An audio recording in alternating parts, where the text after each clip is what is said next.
Hello guys, one shot classes में आप सभी का स्वागत है। आज मैं क्लास 10th का सोशल साइंस सिविक्स का 4th चैप्टर जिसका नाम है लोकतंत्र के परिणाम वो पढ़ाने वाला हूं। वैसे मैं आपको बता देता हूं जानकारी के लिए कि मैं बहुत ही कम शब्दों में आपको ये पूरा चैप्टर समझाने वाला हूं।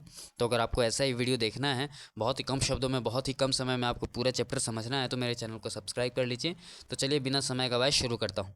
सबसे पहले परिचय देख लेते हैं कि आखिर लोकतंत्र के परिणाम का परिचय इस चैप्टर में हम क्या पढ़ेंगे आज। तो लोकतंत्र को दुनिया के सबसे प्रभावी और मानवीय शासन प्रणाली माना जाता है। यह शासन प्रणाली जनता के भागीदारी, समानता, स्वतंत्रता और अधिकारों की रक्षा करती है। इस अध्याय में लोकतंत्र के वास्तविक परिणाम का अध्ययन करेंगे। तो इसमें लोगों की भागीदारी रहती है, स्वतंत्रता रहती है, समानता और अधिकारों की रक्षा की जाती है। किसमें? लोकतंत्र में। अब लोकतंत्र के अपेक्षित परिणाम देख लेते हैं। तो सबसे पहले आता है जनता की भागीदारी। लोकतंत्र में जनता को सरकार चुनने का अधिकार होता है। यह जनता की भागीदारी है। यह व्यवस्था नागरिकों को अपने विचार को व्यक्त करने और निर्णय लेने की स्वतंत्रता देती है। यानी कि जनता अपना निर्णय खुद से ले सकती है और साथ ही साथ सरकार को चुन भी सकती है। सामाजिक और आर्थिक समानता देख लेते हैं। इसमें सामाजिक और आर्थिक समानता, जैसे में लोकतंत्र सभी नागरिकों को समान अवसर प्रदान करती है। किसी भी चीज़ के लिए समान अवसर प्रदान करती है, चाहे पढ़ाई के लिए या किसी भी चीज़ के लिए। और इससे सामाजिक असमानता को समाप्त करने का प्रयास किया जाता है। लोगों को आरक्षण भी दिया जाता है, तो उनकी गरीबी और उनकी पिछड़ेपन के कारण दिया जाता है। और ये लोगों की उन्नति के लिए काम करता है। और फिर समानता और न्याय भी देख लेते हैं। लोकतंत्र समानता और न्याय के सिद्धांतों पर आधारित है। यह सभी के साथ समान व्यवहार सुनिश्चित करता है, यानी कि किसी के साथ भेदभाव नहीं करना, यह लोकतंत्र की सबसे बड़ी बात है। अब शांति और विकास देख लेते हैं। तो लोकतंत्र में समस्याओं का समाधान चर्चा और सही से होता है। यानी कि लोकतंत्र में समस्याओं का समाधान और सहमति से होता है, समझ रहे हैं, और जिससे शांति बनी रहती है। यानी कि सभी लोगों की सहमति से ही वहाँ का समाधान होता है। यानी कि एक किसी के बोलने से उसका समाधान नहीं हो जाएगा। सभी लोग अगर सहमत हैं तभी उसमें उस नियम को पारित किया जाएगा, न्याय किया जाएगा, जिससे शांति बनी रहती है। किसी एक तबके को झुकना नहीं पड़ता है। यह आर्थिक विकास और सामाजिक प्रगति को बढ़ावा देता है। आगे देखते हैं तो लोकतंत्र के वास्तविक परिणाम क्या है। तो सबसे पहले आता है जवाबदेह, उत्तरदायी और वैध सरकार। लोकतंत्र जनता की इच्छा से चुनी गई सरकार प्रदान करता है। यह सरकार जवाबदेह और उत्तरदायी होता है। जवाबदेह भी होता है, उत्तरदायी भी होता है। विशेषताएं देख लेते हैं।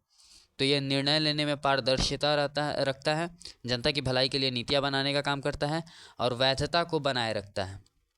आगे चुनौती क्या होगी कि कभी कभी क्या होता है, कभी कभी निर्णय प्रक्रिया धीमी हो जाती है। लोकतंत्र में वैसे निर्णय प्रक्रिया बहुत ही धीमी है। सामाजिक विविधता को संभालने के लिए, हाँ धीमी है लेकिन बहुत ही अच्छी है। अब सामाजिक विविधता को संभालने की क्षमता, यानी कि लोकतंत्र सामाजिक विविधता का सम्मान करता है। यह विभिन्न धर्मों, जातियों और भाषाओं के बीच समन्वय स्थापित करता है, यानी कि समानता स्थापित करता है। अब उदाहरण के लिए देख लेते हैं। भारत जैसे देश में विभिन्न भाषाई और धार्मिक समुदाय के साथ ये शांति बनाए रखना है। यानी कि बहुत सारे इतने सारे भाषा हैं यहाँ पे, फिर भी इतना शांति बना रहता है। चुनौती देख लेते हैं। कभी कभी होता क्या है कि सांप्रदायिकता और जातिवाद के कारण समस्या उत्पन्न हो जाती है। जैसे में हम देखते ही रहते हैं, दंगा होते ही रहता है। हिंदू मुस्लिम या भाषा में एक भाषा का दूसरे भाषा के लोगों से झगड़ा होते ही रहता है। आर्थिक विकास देख लेते हैं। हाँ, तो आर्थिक विकास और समानता देख लेते हैं। लोकतंत्र में आर्थिक विकास को बढ़ावा दिया जाता है। यह सभी को समान आर्थिक अवसर प्रदान करने का प्रयास करता है।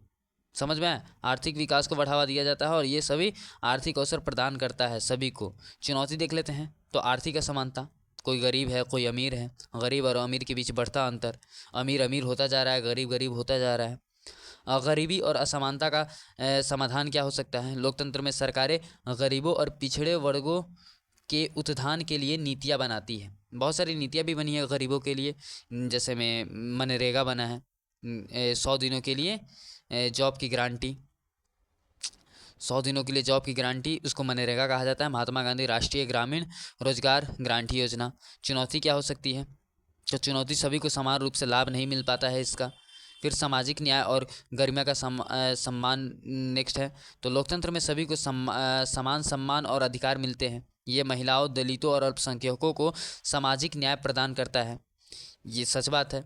लोगों को, महिलाओं और अल्पसंख्यकों को और दलितों को, दोनों तीनों को समान अवसर प्रदान करता है किसी भी चीज़ में, नौकरी हो, पढ़ाई हो, सभी चीज़ों में। और देखिए चुनौती हो जाती है कि लैंगिक असमानता और जातिगत भेदभाव अभी भी है।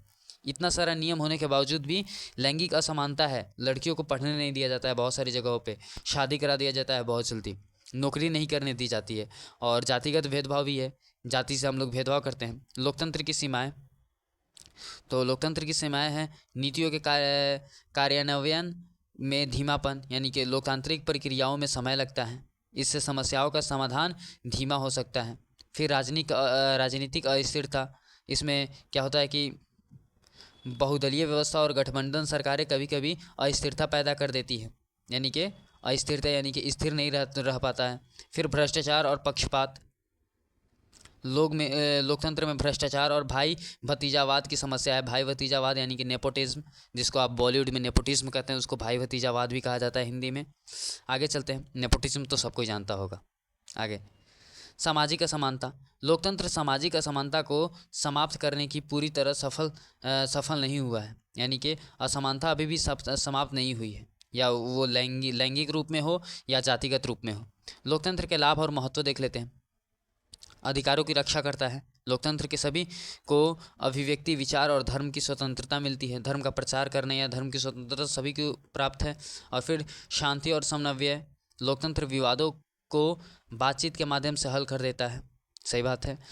लोकप्रिय सरकार, जनता द्वारा चुनी गई सरकार को वैधता प्राप्त होती है, तो लोकप्रिय सरकार भी है। अस्थायी विकास भी होता है, जैसा कि देख सकते हैं लोकतंत्र दीर्घकालिक और टिकाऊ विकास पर बल देता है। बहुत अच्छा विकास भी होता है। अब देख लेते हैं, यहीं पे आपका चैप्टर समाप्त हो गया। अब एक बार निष्कर्ष देख लेते हैं, उसके बाद आपको हम भी बाय बाय कह देंगे। और ये सिविक्स का लास्ट चैप्टर था, तो सिविक्स यहाँ पे समाप्त होता है। उसके बाद इकोनॉमिक्स करा दूंगा, और उसके बाद फिर 9th का वीडियो बनेगा, तो 9th वाले जो भी हैं प्लीज़ जुड़ जाएं हमसे। तो निष्कर्ष में देख लेते हैं, तो लोकतंत्र एक ऐसी प्रणाली है जो जनता के लिए, जनता द्वारा और जनता के माध्यम से संचालित होती है। ये कौन बोले थे, कमेंट कीजिएगा ज़रूर। इसके परिणाम सकारात्मक और चुनौतीपूर्ण दोनों हो सकते हैं। हालांकि लोकतंत्र की कुछ सीमाएं हैं, लेकिन यह समानता, स्वतंत्रता और न्याय जैसे सिद्धांतों पर आधारित सबसे प्रभावी शासन प्रणाली है। सच्चे लोकतंत्र के लिए जागरूक नागरिक और उत्तरदायी नेताओं की आवश्यकता होती है। यहीं पे आपका चैप्टर समाप्त होता है। वीडियो अच्छा लगा हो तो लाइक कीजिएगा, और अपने दोस्तों के पास शेयर कीजिएगा, और चैनल को सब्सक्राइब कीजिएगा। ठीक है, धन्यवाद, बाय बाय, मिलते